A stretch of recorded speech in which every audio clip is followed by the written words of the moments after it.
ಹಾಸನ ಜಿಲ್ಲೆಯ ಮೊಸಳೆ ಹೊಸಳ್ಳಿ ಗ್ರಾಮದಲ್ಲಿ ನಿನ್ನೆ ರಾತ್ರಿ ಗಣಪತಿ ವಿಸರ್ಜನೆ ಮೆರವಣಿಗೆಯ ವೇಳೆ ಲಾರಿ ಹರಿದು 9 ಮಂದಿ ಮೃತಪಟ್ಟಿರುವ ಸುದ್ದಿ ನೋವು ತಂದಿದೆ.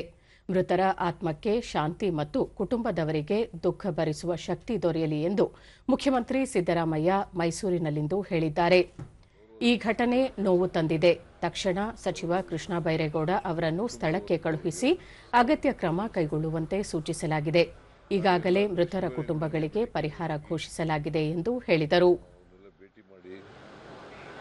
ಪರಿಹಾರ ಘೋಷಣೆ ಮಾಡುವಂತ ಹೇಳಿದ್ದೇನೆ. Krishna Byregowda district incharge minister ಅವ್ರಿಗೆ ಹೋಗಿ ಕೇಳಿದ್ದೆ, ಅವರು ಹೋಗಿ ಮಾಡಿದ್ದಾರೆ.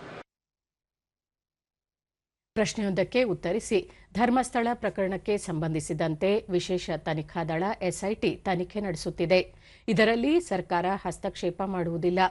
ಪೊಲೀಸರು ಸಹ ತನಿಖೆಯನ್ನು ವಿಳಂಬ ಮಾಡುವಂತಿಲ್ಲ ಎಂದು ಹೇಳಿದರು.